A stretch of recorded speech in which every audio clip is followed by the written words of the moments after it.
I want to end with a personal note about Elijah. This is a man I've had the privilege of calling my friend for years. Donald Trump's message to Elijah Cummings to spend more time in Baltimore, a proud city that he calls rat and rodent infested, is not only racist, but it's also disrespectful to a city that is, of course, the birthplace of our national anthem.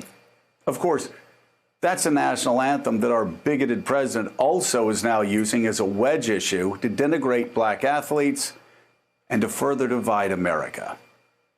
Donald Trump's clumsy attempt to stir racial divisions and to appeal to his most bigoted supporters not only betrays the president's ignorance about the country that he's supposed to serve, it also shows how little Donald knows about my friend Elijah.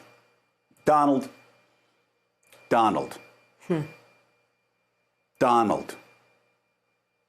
you should know that unlike almost every other member of Congress, Elijah goes home to his district every single night.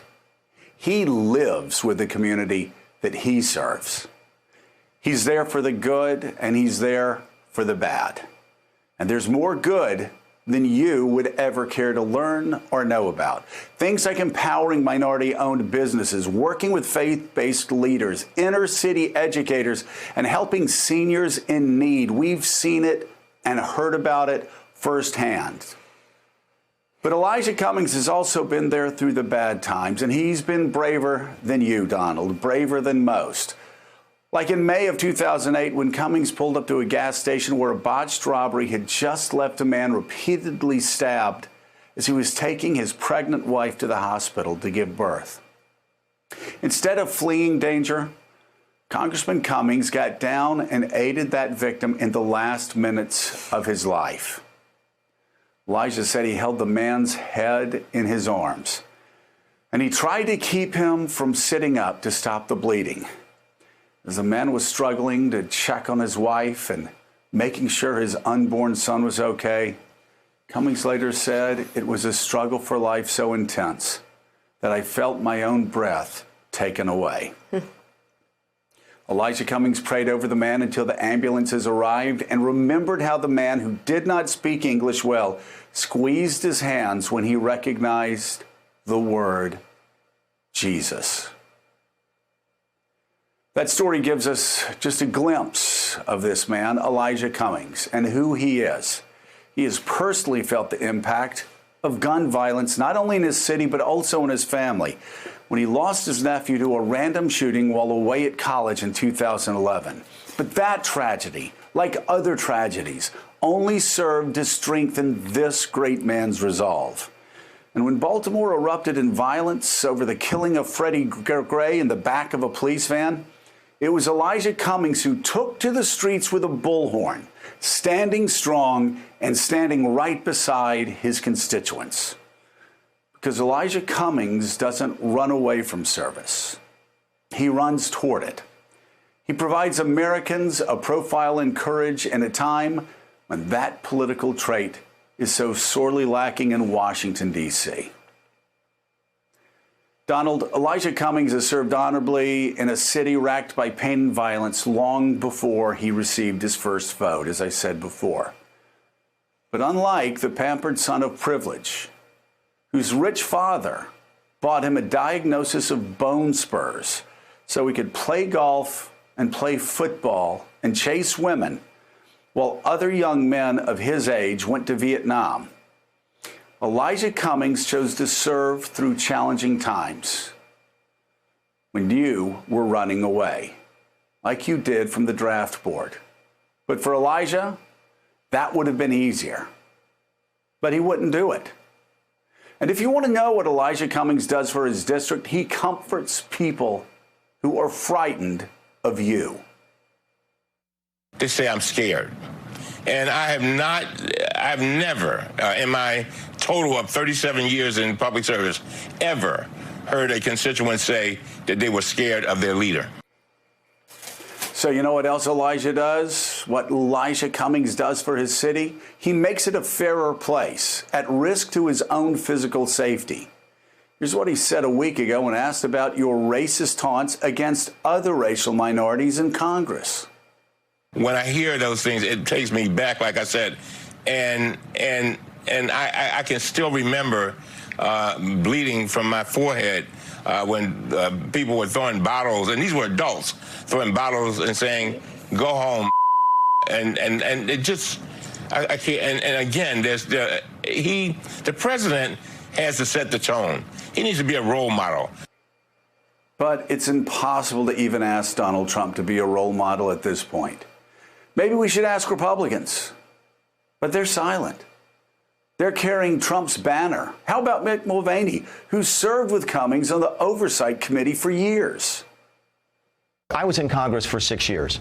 If I had poverty in my district like they have in Baltimore, if I had crime in my district like they have in Chicago, if I had homelessness in my district like they have in San Francisco, and I spent all of my time in Washington, D.C. chasing down this Mueller investigation, this bizarre impeachment crusade, I'd get fired. And I think the president is right to raise that. It has absolutely zero to do with race. Infested. It sounds like vermin. It sounds subhuman. And these are all 6 members of Congress who are people of color. I think you're spending way too much time reading between the lines. I'm not reading between the lines. I'm reading the lines. What an ignorant and hypocritical thing Mick Mulvaney just said about the Mueller report, that you can't serve the country and your district. Hey, Mick, did you go home every night to your district in South Carolina? I know you didn't, but I know Elijah goes home to his district every night. So how about a Republican in this? We could talk about another Republican in a separate branch of government, or one who says he considers Elijah to be one of his best friends, Mark Meadows, who actually serves with him in Congress. Mark, remember just a few months ago when Elijah Cummings stuck up for you, when a member on his side of the aisle described what you said was racist? My nieces and nephews are people of color. Not many people know that. You know that, Mr. Chairman. You and I have a personal relationship that's not based on color. Mr. Meadows, you know, and of all the people on this committee, I've said it and got in trouble for it, that you're one of my best friends. I know that shocks a lot of people. And likewise, Mr. Chairman. But you are. And I could see and feel your pain. I feel it. So, Mark, what do you say about Elijah Cummings? What do you say about Elijah now that he has been attacked as a racist? Mark, we have a personal relationship, you and I. I enjoy talking to you, getting updates from you. Are you going to do the right thing? Are you going to defend Elijah like Elijah defended you against a shocking charge? I hope you will, because guess what? You'll be remembered by what you do right now more than any bill you fight for, or any bill you pass, or any bill you don't pass. By the way, message to other Republicans damned by your own silence. I'm getting really tired of having to tell you this. And please, please, please, don't write your books about how I won the war after Donald Trump leaves town. Speak up now, because if you don't, Donald Trump is going to bring you down. I've been around this town for a very long time. Really dumb, short-sighted people think that the guy who's president of the United States will be president forever. He's not. He's going home. He's going to Mar-a-Lago. And because of what he did this past weekend, he'll be going to Mar-a-Lago on January 20th, 2021. Think back to 2018. Remember that? And everybody in the press was, oh, my God, this racism is going to defeat the Democrats. Oh. You remember what the president did? He ran your party straight on, going 100 miles an hour into a wall. Remember his racist messages then? Come on, think about it. It's not that hard. Do you remember the caravan? Yeah, that didn't work. Remember sending troops to the border? Oh, my, that backfired. Remember the daily attacks on Maxine Waters as the new, quote, face of the Democratic Party?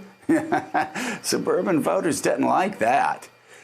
And it resulted, all of that racism that right now you're ignoring, all of that racism resulted in a historic defeat for the Republican Party.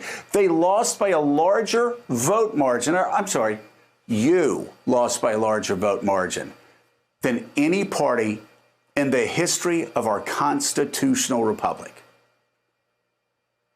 Donald Trump's already proven he doesn't need to resign in disgrace to take the party down with him. Donald Trump remains hell-bent on dividing Americans, and he's going to continue tearing this country apart until enough men and women of courage decide to stand up and say, enough, and risk their political careers by simply doing the right thing. Don't need a lot.